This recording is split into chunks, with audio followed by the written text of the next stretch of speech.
एक जिंदा सांप राजा की लड़की के पेट में रहता था। सांप ने राजा की लड़की को अपने वश में किया हुआ था। जब रात होती तो वो कुछ देर के लिए राजकुमारी के मुख से बाहर निकलकर जंगल की तरफ चला जाता और सुबह होने से पहले ही वो फिर से उसके अंदर चला जाता। राजकुमारी इस बात से बिल्कुल अनजान थी कि उसके अंदर एक सांप ने डेरा डाला हुआ है। अनजाने में वो पूरी तरह से उस नाग के वश में थी। राजमहल में किसी को भी इस बात की भनक तक नहीं थी कि राजकुमारी के अंदर एक 7 फुट का सांप रहता है। सभी यही समझते कि पता नहीं राजकुमारी को क्या बीमारी लग गई जिसके कारण वो हमेशा अचेत रहती है। बड़े से बड़े वैद्य और हकीम भी इस बात का पता नहीं लगा पाए। लखन जब राजमहल के अंदर गया तो उसने देखा कि वहाँ पर बहुत सारे वैद्य और हकीम राजकुमारी को ठीक करने के लिए लगे हुए हैं। एक कोने में खड़े होकर चुपचाप लखन ये सारा माजरा देखने लगा। जब शाम का समय हुआ तो सभी हकीम और वैद्य धीरे धीरे करके वहाँ से चले गए। तब लखन राजा के मंत्री के पास गया और बोला, मंत्री महोदय, सभी अपना प्रयास कर चुके हैं, अब एक मौका मुझे भी दिया जाए।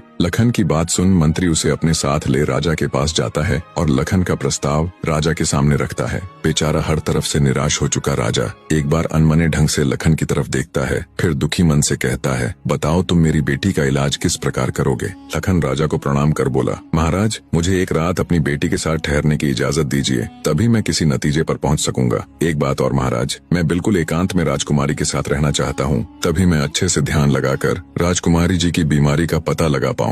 लखन की आत्मविश्वास भरी बातों से राजा के मन में हल्की सी उम्मीद जागी। उसने लखन को रात में राजकुमारी के साथ एकांत में रुकने की इजाजत दे दी। राजा की इजाजत मिलते ही लखन राजकुमारी के कक्ष में गया और उससे कुछ दूर एकदम चुपचाप बैठकर उसे देखने लगा। जैसे ही रात के 12 बजे का समय हुआ तो अचेत अवस्था में पड़ी हुई राजकुमारी के मुंह से सांप बाहर निकला और महल के परिसर से होता हुआ जंगल की ओर चला गया। ये सब देख लखन दंग रह गया। वो बिना कुछ हरकत किए चुपचाप वहीं बैठा रहा। जब रात का आखिरी पहर खत्म होने को आया तब वो सांप वापस लौटा और राजकुमारी चंद्रकला के मुख से होता हुआ पूरा उसके अंदर समा गया। दम साधे लखन ये सारा माजरा देखता रहा। सारा माजरा देख उसे समझते देर न लगी कि राजकुमारी की सारी बीमारी की जड़ ये सांप ही है। सुबह हुई तो राजा चंद्रसेन डर और बेसब्री के मिश्रित भावों के साथ लंबे लंबे कदम रखता हुआ अपने मंत्री के साथ राजकुमारी के कमरे में आया और बेसब्री से उसने लखन से पूछा, बताओ लड़के, तुम किस नतीजे पर पहुँचे? क्या मेरी बेटी ठीक हो जाएगी?